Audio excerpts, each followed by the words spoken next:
Goeiemôre, welkom terug. Jy kyk Goeiemôre, good morning. Dis nou tyd om bietjie geldsaake te bespreek en ek het onlangs baie waardevolle finansiële raad raak gesien op Facebook. Kyk net hier. So wat het ouma vir jou gesê? Ik kan zelfs als ik mijn geld bij die bank zet, dan wordt het meer. Okay, so word jy dit gesien? Bij die bank. Okay, wys my. Ja, ouma, baie dankie vir daai baie oulike raad. High five, Jimmy. Ek wil ook baie graag dankie sê vir die raad, ouma, maar kom ons kyk of Thys van Sail nie bietjie beter kan doen met daai geldjie nie. Dis tyd vir Thys se Bull and Bear Report.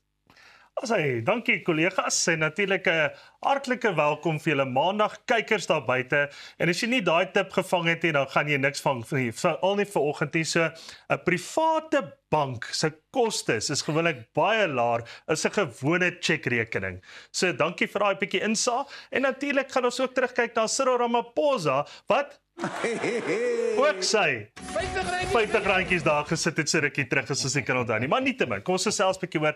Laasweek het ons net bietjie aangeraak aan sekere aandele wat daar beskikbaar is en wat natuurlik my gunsteling aandele is in die omgewing van so 5 waarna ons gekyk het. En as ons bietjie agter my kyk, direk daarna, letterlik 'n dag daarna, toe was hierdie natuurlik in die media gewees rondom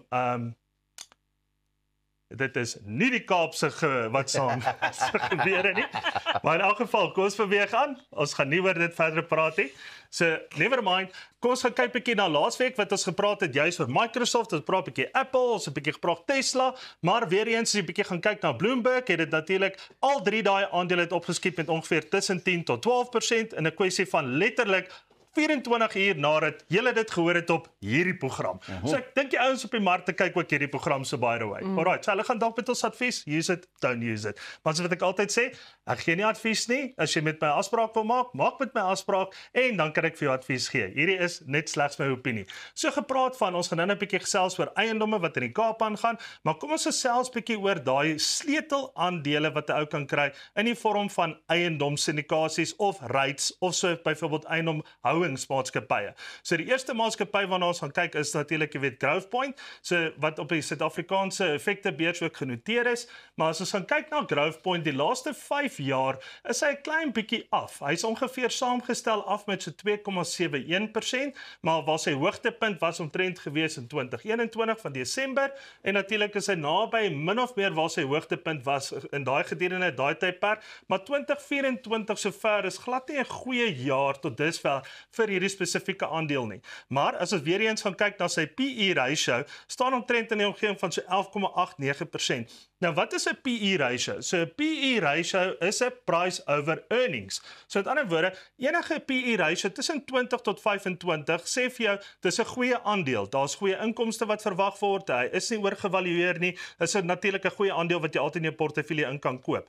Enigiets wat onder daai faktor is, soos byvoorbeeld eiendom van tussen so 8 tot 11 se PE ratio, is dit nog steeds 'n goeie aandeel om te koop want hy's nog steeds nie negatief nie, maar die sentiment is wel daar dat die inkomste wat die aandeel veronderstel is om te genereer dalk nie so baie goed lyk of die vooruitskatting of die vooruitsig dalk van die vorige finansiële jaar nie. En dit kan natuurlik 'n PE ratio klein bietjie afdruk.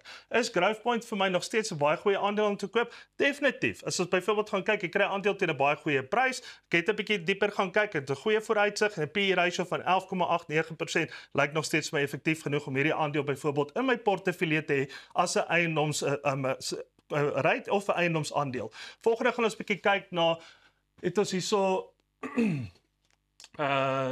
as hulle net vir my kan opsit by kollegas. Nee, ek dink my kollegas is nie so vinnig soos ons vanoggend nie. Maar nietemin, as ons byvoorbeeld gaan kyk na enige eiendomsaandeel. Okay. So as ons daarna gaan kyk en wat effektiwiteit van dit vir jou gaan gee, is natuurlik om daai beskerming te kan hê op jou portefeulje en seker te maak dat jy daai tipe van aandeel kan hou.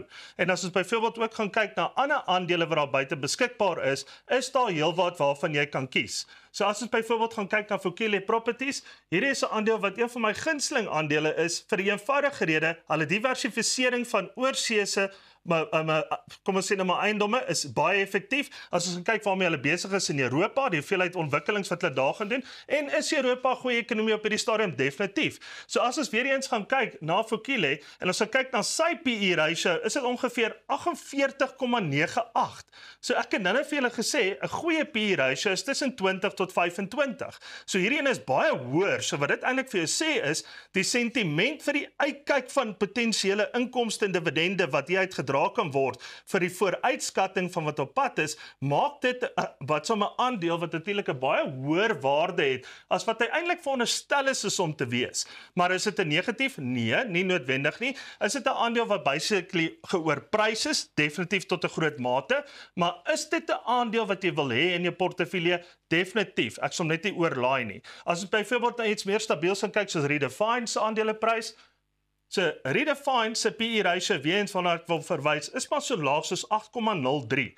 Maar as ons ook gaan kyk na sy groei oor die laaste 5 jaar, is 'n allermintige 143%. So Redefine, in my opinie, as ek 'n eiendomsportefeulje wil bou binne 'n diversifisering in my huidige portefeulje, dan sal ek definitief kyk na Vukile, ek sal definitief kyk na Redefine, en ek sal definitief kyk ook na Growthpoint tot 'n klein mate. So daai is in my opinie die top 3, as ek kom by aandeleportefeulje en REITs in Suid-Afrika, en dis natuurlik aandele waarna jy kan uitkyk vir die toekoms en wat jy kan bereik binne in jou portefeulje vir daai eiendomsdiversifisering. Maar nou vir eers, kom ons gaan oor na ons paneel toe. So Thys, jy het nou gepraat van eiendom en daar was verlede week 'n groot oproer in die Kaap oor eiendom as beleggings. Die voorgestelde eiendomswaardasies en tariefverhogings gaan moontlik inwoners in die Kaap uit hulle huise sit, want hulle kan eenvoudig net nie hierdie tariewe bekostig nie. Ja. So waartoe nou?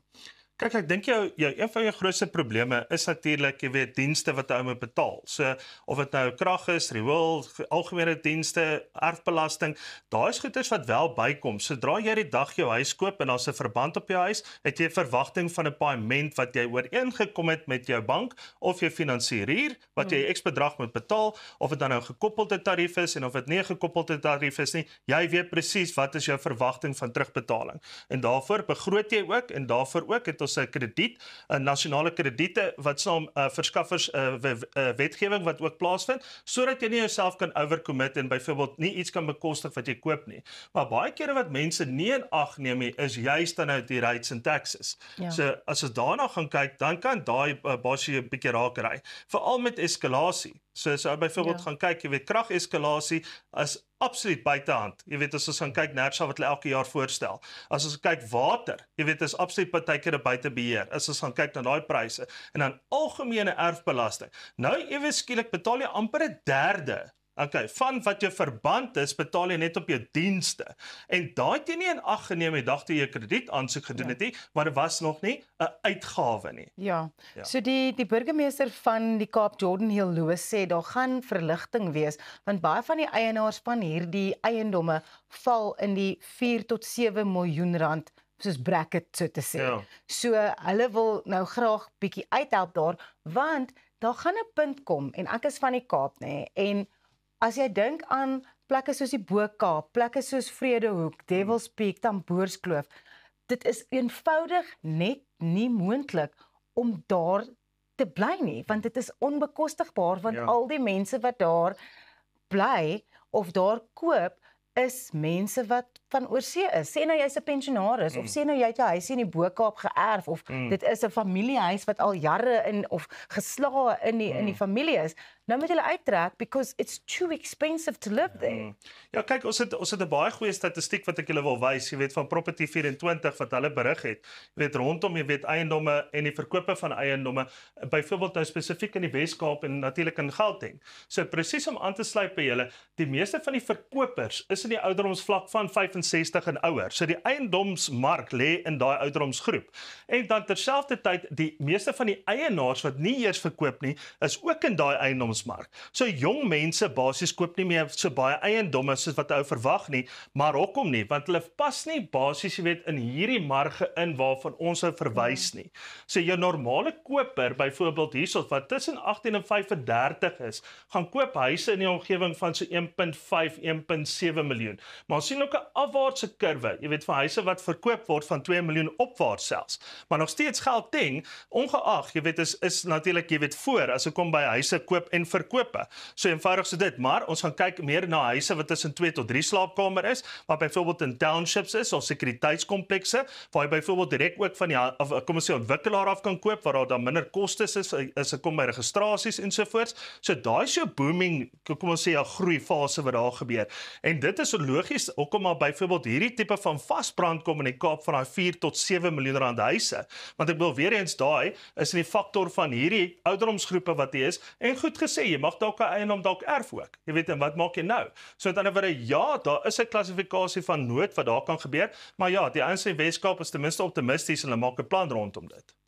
En ons hoop dat daai plan maar verligting gaan veroorsaak vir die mense wat hulle eiendomme wil hou. Anders moet hulle maar dit Airbnb en uittrek iewers waar dit goedkoper is. Of hier is maar altyd 'n opsie en as jy wel byvoorbeeld in 'n eiendoms, kom ons sê, diversifisering in jou portefeulje wil inbou, dan is dit altyd 'n goeie keuse om byvoorbeeld na REITs te kyk of maatskappye wat eiendomsnoterings het wat daarop bestaan. Luister, ek moet sê Thys lyk vir my nou weer in die zone. Die maandag het hom gevat, die vakansiedae is verby. My vriend, welkom terug. Nee, ek lekker om te wees. As sy. Raak so opgewonde. Ja, dis wonderlik. Reg, nou trap ek vas. Ek wil julle vertel, ek moet my kennis deel. Dankie Thysa, dankie. Julle. Net hier op 'n goeiemôre. Good morning wat 'n maandag. Jy kan ingeskakel bly. Het jy nog iets om te sê, Pieter? Nee wat? Goed, jy kan ingeskakel bly. Maar wat ek wou sê is want kan jy nou meer? Die COVID-19 grendeltydperk is vandag 'n paar jaar gelede amptelik opgehef. Onthou nog daai oomblik? Ons gesels net hierna daaroor. Bly net waar jy is. Hier by Goeiemôre, good morning. My masker. Waar is hy?